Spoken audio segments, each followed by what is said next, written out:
नमस्कार। दिन भर की बड़ी खबरों में आपका स्वागत है। मैं हूं आराधना। आज इस बुलेटिन में बात होगी लोकसभा चुनाव के लिए पहले चरण के मतदान की, कोर्ट में केजरीवाल के खिलाफ ईडी के दावों की खुली पोल की, देखेंगे राहुल गांधी के अमेठी दौरे की खबर से कैसे बदली राजनीतिक हवा, जानेंगे मंदिर के मुद्दे पर कांग्रेस अध्यक्ष ने दिया बीजेपी को क्या जवाब, और बुलेटिन के आखिर में देखेंगे भिंड में मुख्यमंत्री मोहन यादव के फ्लॉप रोड शो को। लेकिन तमाम बड़ी खबरों से पहले एक नजर आज की सुर्खियों पर। बांका से निर्दलीय उम्मीदवार जवाहर कुमार झा ने सुप्रीम कोर्ट में दायर की याचिका, कहा मनमाने ढंग से रद्द कर दिया गया नामांकन। सीजेआई चंद्रचूड़ बोले आपकी याचिका सुनी तो देश में आ जाएगी अराजकता। लोकसभा चुनाव के पहले चरण के मतदान के साथ ही बीएसपी ने जारी की एक और लिस्ट, 11 उम्मीदवारों की घोषणा। लोकसभा चुनाव के लिए पीडीपी प्रमुख महबूबा मुफ्ती ने जारी किया मैनिफेस्टो, कहा हमारा मिशन संसद में जाकर लोगों के मुद्दों को उठाना। शेयर बाजार में तेजी, 599 अंकों की बढ़त के साथ 73,088 पर बंद हुआ सेंसेक्स, तो 151 अंकों की बढ़त के साथ 22,147 पर बंद हुआ निफ्टी। ये तो थी सुर्खियां। अब बात आज की सबसे बड़ी खबर की। पहले चरण में 21 राज्यों की 102 सीटों के लिए आज वोटिंग का काम पूरा हो गया। इसके साथ ही 1625 उम्मीदवारों की किस्मत अब ईवीएम में कैद हो गई है। अगर सीटों के हिसाब से देखा जाए तो यह सबसे बड़ा फेज था, क्योंकि इस फेज में सबसे ज्यादा सीटों पर वोटिंग कराई गई है। तो कहां कितनी सीटों पर हुई वोटिंग और दिन भर का क्या रहा हाल, देखिए ये रिपोर्ट। लोकसभा चुनाव में आज 102 सीटों पर वोटिंग पूरी हो गई है। इसके साथ ही 1625 कैंडिडेट्स की किस्मत ईवीएम में बंद हो गई है। इसमें 1491 पुरुष तो 134 महिला कैंडिडेट है। 8 केंद्रीय मंत्री, 7 पूर्व मुख्यमंत्री और एक पूर्व राज्यपाल भी इस बार चुनाव मैदान में हैं। आज हुई वोटिंग में कई स्थान पर हिंसा की खबरें भी आई। पूर्वी इंफाल के मोइरंग कंपू में ईवीएम को फूंक दिया गया। यहीं के खुरई लाई खुट लेम्बी बूथ पर लोगों ने फर्जी मतदान की शिकायत करते हुए ईवीएम मशीन को तोड़ दिया। इसके साथ ही नागालैंड के 6 जिले मोन, लांगलेंग, तुएनसांग, नोकलाग, शामाटोर और किफिरे में अलग प्रशासन और पहले से अधिक वित्तीय स्वतंत्रता की मांग के चलते वोटिंग का बहिष्कार किया गया। इन जिलों में एक भी वोट नहीं डाला गया। बस्तर लोकसभा की 6 विधानसभा क्षेत्रों में 3 बजे तक और 2 में 5 बजे तक मतदान हुआ। महाराष्ट्र के गढ़चिरौली में दोपहर 3 बजे तक और बिहार के जमुई में कई बूथों पर 4 बजे तक मतदान कराया गया। बाकी जगह 6 बजे तक वोटिंग हुई। 6 बजे जो लोग मतदान की लाइन में पहुंच गए थे उन्हें वोट डालने की इजाजत दी गई। चुनाव आयोग से मिली जानकारी के मुताबिक शाम 6 बजे अंडमान और निकोबार में 60%, अरुणाचल प्रदेश में 66%, असम में 74%, बिहार में 49%, छत्तीसगढ़ में 67%, जम्मू और कश्मीर में 68%, लक्षद्वीप में 62%, मध्य प्रदेश में 67%, महाराष्ट्र में 58%, मणिपुर में 70%, मेघालय में 74% मतदान हुआ है। इसी तरह से मिजोरम में 56%, नागालैंड में 58%, पुडुचेरी में 76%, राजस्थान में 54%, सिक्किम में 70%, तमिलनाडु में 65%, त्रिपुरा में 80%, उत्तर प्रदेश में 60%, उत्तराखंड में 56% और पश्चिम बंगाल में 81% वोटिंग हुई है। इन आंकड़ों में बढ़ोतरी भी हो सकती है। वोटिंग के दौरान यूपी और उत्तराखंड में सपा और कांग्रेस की तरफ से बीजेपी पर बूथों पर कब्जे के आरोप लगाए गए, जबकि कूच बिहार में टीएमसी और बीजेपी दोनों ने ही एक दूसरे के मतदाताओं को बूथ तक आने से रोकने के आरोप लगाए हैं। पहले दौरे में जबरदस्त वोट किसके पक्ष में जाते दिखाई दे रहे हैं, इसे लेकर इंडिया और एनडीए की तरफ से अलग अलग दावे भी किए जा रहे हैं। लेकिन वोटिंग के बाद बीजेपी की चिंता जरूर बढ़ती दिखाई दे रही है। तो चिंता में इस समय आम आदमी पार्टी भी दिखाई दे रही है, क्योंकि उसके मुखिया और दिल्ली के सीएम अरविंद केजरीवाल जेल में हैं। आज केजरीवाल की तरफ से कोर्ट में ईडी के दावों पर जबरदस्त पलटवार किया गया। तो क्या दी केजरीवाल ने दलीलें, देखिए ये रिपोर्ट। आम आदमी पार्टी ये आरोप लगा रही है कि जेल के अंदर दिल्ली के सीएम को इंसुलिन नहीं दिया जा रहा है। इसको लेकर अरविंद केजरीवाल ने राउजवेनी कोर्ट में याचिका दायर की।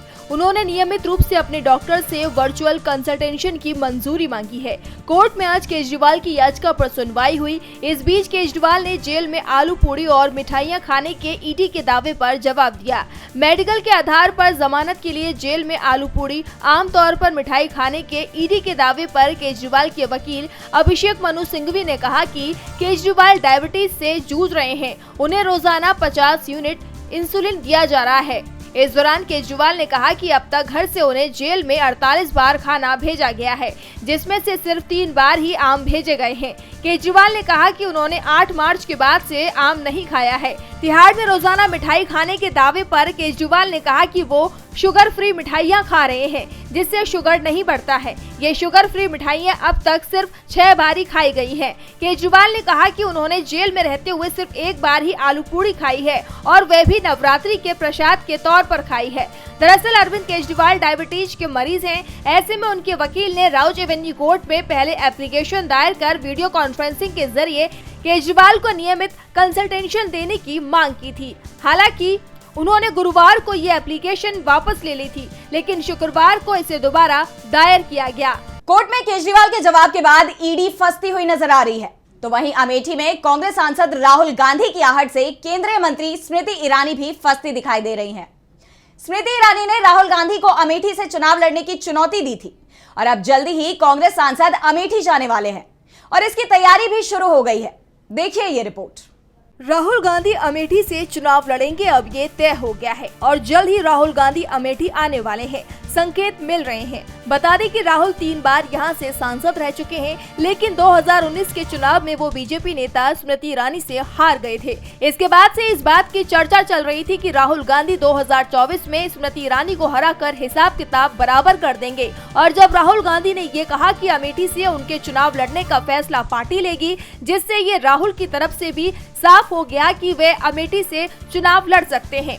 और अब राहुल गांधी के अमेठी दौरे की तैयारियां भी शुरू हो गई है। जिले के केंद्रीय कांग्रेस कार्यालय और उसके अंदर बने गेस्ट हाउस में साफ सफाई और रंग रोगन का काम भी तेजी से शुरू हो गया है।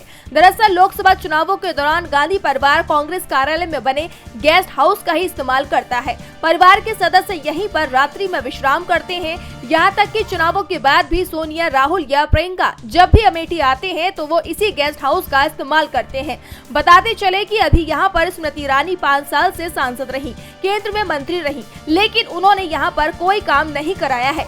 जो भी काम दिखाई दे रहा है वो गांधी परिवार के समय पर हुए हैं। ऐसे में सभी राहुल को उम्मीद की नजर से देख रहे हैं, तो वहीं स्मृति ईरानी राहुल का नाम सुनकर डरी हुई है। राहुल के अमेठी आने की खबर से स्मृति ईरानी टेंशन में है, तो कांग्रेस अध्यक्ष मल्लिकार्जुन खड़गे ने पीएम मोदी की टेंशन बढ़ा दी है। खड़गे ने कहा कि पीएम मोदी के तीसरे कार्यकाल का सपना पूरा नहीं होगा, तो इसके साथ ही राम मंदिर के मुद्दे पर बीजेपी को एक बार फिर घेर लिया। तो और क्या कुछ कहा खड़गे ने, देखिए ये रिपोर्ट। बीजेपी लोकसभा चुनाव के लिए जिस राम मंदिर के मुद्दे को भुनाने की कोशिश में जुटी हुई थी, वही अब उसकी जीत में सबसे बड़ी रुकावट बनता हुआ नजर आ रहा है। बीजेपी ने राम मंदिर का श्रेय बटोरने की खूब कोशिश की, लेकिन इसमें उसे सफलता तो नहीं मिल पाई, और अब कांग्रेस अध्यक्ष मल्लिकार्जुन खड़गे ने इसे लेकर बीजेपी पर गंभीर आरोप लगाए हैं। खड़गे ने कहा कि अनुसूचित जाति SC को अभी भी देश भर में भेदभाव का सामना करना पड़ता है। मोदी सरकार पर खड़गे ने राष्ट्रपति द्रौपदी मुर्मू और उनके पहले राष्ट्रपति रहे रामनाथ कोविंद को अपमानित करने का आरोप लगाया। उन्होंने कहा कि दोनों व्यक्तियों का अपमान इसलिए हुआ क्योंकि वे अनुसूचित जाति और अनुसूचित जनजाति समाज से हैं। खड़गे ने कहा कि द्रौपदी मुर्मू को अयोध्या में राम मंदिर प्रतिष्ठा समारोह में और नए संसद भवन के उद्घाटन में आमंत्रित नहीं किया गया, जबकि रामनाथ कोविंद को नए संसद भवन की आधारशिला रखने की अनुमति नहीं दी गई। पीएम मोदी ने कांग्रेस पर आरोप लगाए थे कि वो राजनीतिक मजबूरियों के कारण अयोध्या राम मंदिर के उद्घाटन में नहीं आए थे। इसका खंडन करते हुए खड़गे ने कहा कि अनुसूचित जातियों को अभी भी कई मंदिरों में प्रवेश की अनुमति नहीं है। ऐसे में अगर मैं अयोध्या गया होता तो क्या वे इसे बर्दाश्त करते? राम मंदिर से जुड़े सवाल पर खड़गे ने कहा, यह व्यक्तिगत आस्था है, जो चाहे उस दिन या अगले दिन या किसी भी दिन जा सकता है। मोदी पुजारी नहीं है। क्या यह राजनीतिक समारोह था या धार्मिक समारोह? आप धर्म को राजनीति के साथ क्यों मिला रहे हैं? कांग्रेस अध्यक्ष ने पीएम मोदी के 400 पार वाले नारे पर भी तंज कसते हुए कहा कि पीएम मोदी के तीसरे कार्यकाल का सपना पूरा नहीं होगा, क्योंकि लोग परिवर्तन चाहते हैं, जबकि बीजेपी नेता तो पहले से ही संविधान बदलने की बात कर रहे हैं। खड़गे ने बीजेपी पर जबरदस्त निशाना साधा है, तो तेलंगाना में मुख्य विपक्षी दल BRS भी कांग्रेस के निशाने पर आ गया है। केसीआर को कांग्रेस अब उनके ही दांव में मात देने की कोशिश में जुटी हुई है, और अब एक और BRS विधायक के पाला बदलने की खबरें आने लगी हैं। तो क्या है पूरा मामला, देखिए ये रिपोर्ट। तेलंगाना में सियासी उलटफेर नजर आ रहा है। एक तरफ सत्ता में कांग्रेस पार्टी मजबूत होती हुई नजर आ रही है, तो दूसरी तरफ विपक्षी दल बीआरएस कमजोर होता हुआ नजर आ रहा है। बीआरएस के नेता एक के बाद एक पार्टी का साथ छोड़ते हुए नजर आ रहे हैं। अब ग्रेटर हैदराबाद के राजेंद्र नगर विधानसभा सीट से बीआरएस विधायक टी प्रकाश गौड़ के कांग्रेस में शामिल होने की खबरें सामने आ रही हैं।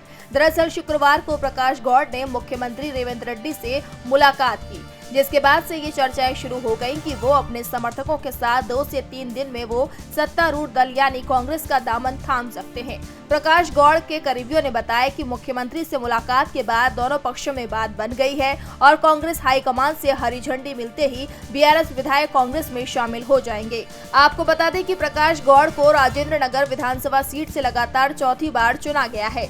2009 से ही वो लगातार राजेंद्र नगर सीट पर पिछले 4 चुनावों से जीत का परचम लहराते आ रहे हैं और अगर ऐसे में वो दल बदलते हैं तो ये बीआरएस के लिए बहुत बड़ा झटका माना जा रहा है, और वो भी जब देश में चुनाव चल रहे हैं। ऐसे में जनता के बीच मजबूत पकड़ रखने वाले नेता को खोना पार्टी के लिए बहुत बड़ा नुकसान साबित हो सकता है, जबकि कांग्रेस के लिए ये मजबूती का दांव साबित होगा। बीआरएस संकट में है, अपने नेता विधायक पार्टी का साथ छोड़ रहे हैं, तो दूसरी तरफ एक संकट इस समय पूरी दुनिया पर दिखाई दे रहा है। इजरायल और ईरान के बीच का तनाव भी बढ़ता जा रहा है। इजरायल ने ईरान पर ताबड़तोड़ मिसाइल हमलों से पलटवार किया है, जिसके बाद तीसरे विश्व युद्ध की आशंकाएं बढ़ गई हैं। देखिए ये रिपोर्ट। विश्व में कई मोर्चों पर युद्ध का आगाज हो चुका है। उत्तर में रूस यूक्रेन के बीच का तनाव शांत नहीं हुआ था कि दक्षिण में इजरायल एक छोर पर हमास से जंग लड़ रहा है, तो दूसरे छोर पर ईरान के साथ भी युद्ध की परिस्थिति सामने आ गई है और अब दोनों देशों में तनाव गहराता जा रहा है और एक के बाद एक हमलों पर जवाबी कार्रवाई हो रही है। पश्चिमी देशों की चेतावनी के बावजूद शुक्रवार की सुबह इजरायल ने ईरान पर पलटवार किया है। इजरायल ने ईरान के इस्फहान शहर के न्यूक्लियर प्लांट और एयरपोर्ट को मुख्य तौर पर निशाना बनाकर हमला किया है। बताते चले कि ईरान का इस्फहान स्ट्रैटेजिक रूप से काफी महत्वपूर्ण शहर है। यहाँ मिलिट्री रिसर्च और डेवलपमेंट साइट्स के साथ साथ कई अहम सैन्य अड्डे भी हैं और आबादी की दृष्टि से भी बड़ी जनसंख्या यहाँ रहती है। ऐसे में माना जा रहा है कि ईरान के एक महत्वपूर्ण शहर को निशाना बनाकर इजरायल एक बड़ा संदेश देना चाहता है कि वह ईरान की रीढ़ की हड्डी तोड़कर उसे कमजोर कर सकता है। इजरायल ने यह हमला ऐसे समय पर किया है जब ईरान के विदेश मंत्री ने अमेरिका से इजरायल को खुली धमकी दी थी कि अगर इजरायल ने जवाबी कार्रवाई की तो उसको तुरंत और पूरी ताकत से जवाब दिया जाएगा। इजरायल के हमले के बाद ईरान के हवाई अड्डों से उड़ान भरने वाली कई फ्लाइट्स रद्द करनी पड़ी। हमले के बाद ईरान ने बताया कि इस्फहान में उनके सभी न्यूक्लियर प्लांट सुरक्षित हैं। ईरान ने भी इजरायल के 3 ड्रोन मार गिराए हैं। ऐसे में अब सवाल ये उठता है कि अगर ये हमले नहीं रुके तो जल्दी ही पूरी दुनिया पर इसका असर दिखाई देने लगेगा। और बुलेटिन के आखिर में देखते हैं बीजेपी की बढ़ती हुई मुश्किलों को। एक तरफ राजपूतों ने बीजेपी के खिलाफ मोर्चा खोल रखा है, तो वहीं बीजेपी के नेताओं की बयानबाजी लगातार पार्टी की मुश्किलों को बढ़ाने में लगी हुई है। लेकिन इस बार कोई और नहीं बल्कि एमपी के मुखिया मोहन यादव की नाराजगी ने विपक्ष को बीजेपी को घेरने का मौका दे दिया है। तीसरे चरण में मध्य प्रदेश के भिंड में मतदान होने हैं। ऐसे में बीजेपी लगातार रोड शो और रैलियां करने में जुटी हुई है। इसी क्रम में एमपी के मुखिया भिंड की लोकसभा सीट से उम्मीदवार संध्या राय का नामांकन भरवाने और उनके लिए प्रचार करने के लिए भिंड पहुंचे, लेकिन सीएम मोहन यादव नाराज होकर बीच रोड शो को छोड़कर निकल गए, जिसके चलते उनका ये रोड शो फ्लॉप शो में बदल गया। दरअसल हुआ ये कि सूबे के मुखिया जिस रथ पर सवार होकर रोड शो कर रहे थे उसने बीच रास्ते में ही धोखा दे दिया, जिस कारण सीएम का रोड शो बीच में ही रुक गया। हालांकि इस दौरान सुरक्षा कर्मियों ने भी रथ को धक्का देकर आगे बढ़ाने की कोशिश की, लेकिन रथ नहीं चल पाया और वहीं खड़ा रह गया और सीएम साहब ने दूसरे वाहन से जाने की बजाय बीच रास्ते में रोड शो को छोड़कर भागना ही मुनासिब समझा। वहीं जब सीएम साहब के नाराज होकर यूं बीच में रोड शो छोड़कर चले जाने पर सवाल उठने लगे, तो बीजेपी प्रत्याशी संध्या राय ने सफाई देते हुए कहा कि ये एक टेक्निकल प्रॉब्लम है, मशीन है, इसीलिए खराब हो जाती है। सीएम नाराज नहीं है, उन्हें कोई आवश्यक कार्य था, इसीलिए वे जल्दी चले गए हैं।